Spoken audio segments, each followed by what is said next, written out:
Hello, Dr. Robtel, Pailey. How are you? I'm well, thank you. How are you? Briefly to ask, I'd like to know, during your 2024 Oration speech, you talked about Liberia being back different, and you overly said that dignity was the finest. From then on till now, what do you make of events surrounding that? Do you think we have gone in line with the vision, or have we drifted further away from that? It's a really, really good question. Thank you again for having me. I think there's some things that have happened in the past couple of years that I've been really, really excited about.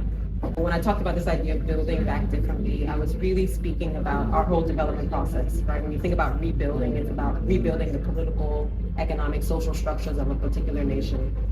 And one thing that comes out of that in terms of our development trajectory is I've seen a number of different concession agreements coming before the national legislature for review. Some of those concession agreements have been renewed, and I've been disappointed about. I won't mention the specific concession agreements. I think some people will know what I mean by that. Mineral development agreements that have been renewed without careful scrutiny or without careful enough scrutiny and revised in a manner that I would have preferred to be revised. But there also have been some concession agreements that have come through the pipeline that I think ultimately will take us to the next level, right? So people are talking about this idea of beneficiation. Beneficiation is just a really fancy way of saying adding value. We recognize, and we probably have recognized for decades, that we can't continue to extract and export without adding value to the products that we produce. Everything from natural rubber. There was an executive order by President Boyka that said we won't be exporting unprocessed rubber. That is an executive order that's going to last for 12 months. We'll see whether or not it will be extended. And I know it's caused some controversy amongst Liberian rubber producers, but I think this is a step in the right direction, right? If we are producing unprocessed rubber, what does that do to our ability to manufacture gloves, rubber gloves? What does that do to our ability to be a hub for producing condoms for the entire subregion? I see some bright lights in terms of policy shifts, like a whole paradigm shift on what we're doing in terms of managing our natural resources, which gives me a lot of hope.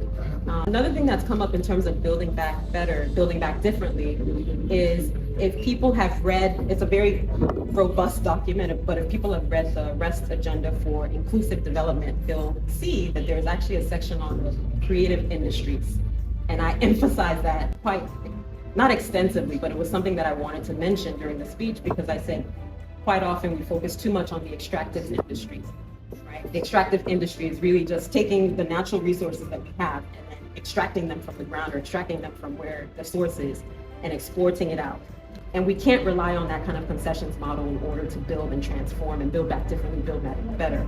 That we really need to focus on other ways of diversifying our economy. One of the ways of doing that is our creative industries. We've got artists, we've got dramatists, we've got novelists, we've got writers, we've got singers, producers, people who are in the creative industries who are not being supported by government revenue, who are not being subsidized in a way that I think is really important.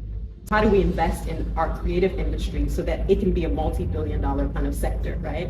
And if you look at the Arrest Agenda for Inclusive Development, there's actually a section on the creative industries, and that proposal that I said we need to invest in, I haven't seen some sort of concrete investments so far, but the fact that it's in the Arrest Agenda for Inclusive Development, the fact that that's a priority in the document, it will hopefully give creative people in Liberia the impetus to push the government in the direction of investments, right? What is the Ministry of Culture, and I know they've changed the name slightly, but what is the Ministry of Culture and Information, so forth and so on, doing to promote our creative industries? I know we have a new national... Yes, Ministry of Youth and Sports.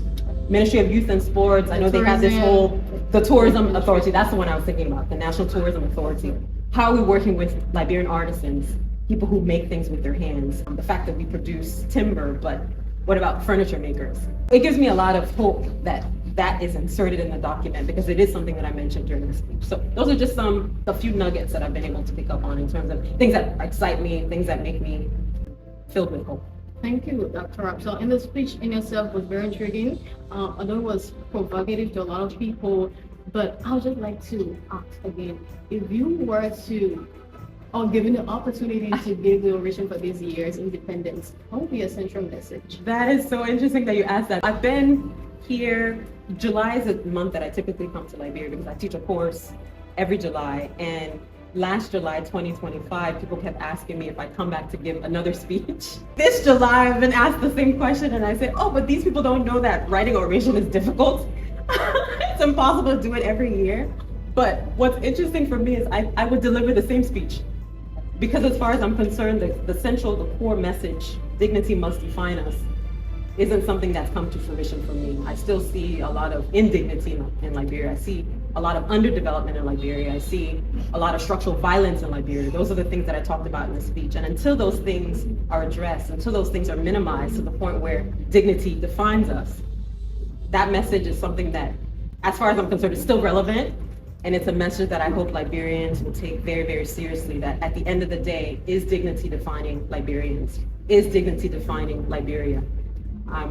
I can't answer yes to that question. I don't know if you can, but the core message would remain the same, and I probably would deliver the exact same speech that I delivered two years ago. Oh, that's powerful. And you talked about it being really relevant. And that in itself is the most important aspect, because for many others, it was one of the most powerful visions that we've had in a long time, right? And for me, taking the time to go in there, reading since 2024, reading back was just me reliving that moment. Wow. How would you want other young people to, get that same message? What other channels do you think that they can get it now? Yeah, I mean, the speech is available online on the Executive Mansion website. I know people have put excerpts of it on their Facebook pages. It's on YouTube channels. I mean, if you just type in Robtel Neajai Pailey Oration 2024, you can't say that you don't have access to the speech because it's everywhere. I know that it went viral on so many different, channels. But I would actually urge people to read it, because listening to it or seeing snippets of it or excerpts of it is very different from actually immersing yourself in it in the way that you did. And I know 231 and Filter did this fantastic event where people were able to reflect on the speech and bring to bear their kinds of, responses to it 2 years on. So I'm really grateful for that. And I think I'll be doing more of those kinds of engagements across Liberia, not just Monrovia, is to do the deep dive, because there's so much richness in that message. And it really took, it's like it took my heart, my soul, my spirit to pour everything into that speech, because as one of my students stated at the London School of Economics, it was my love letter to Liberia. Wow. Thank you. Thank you so much for the time, your responses, and everything. It's my pleasure. Thank you for having me. Thank you, doctor. Okay.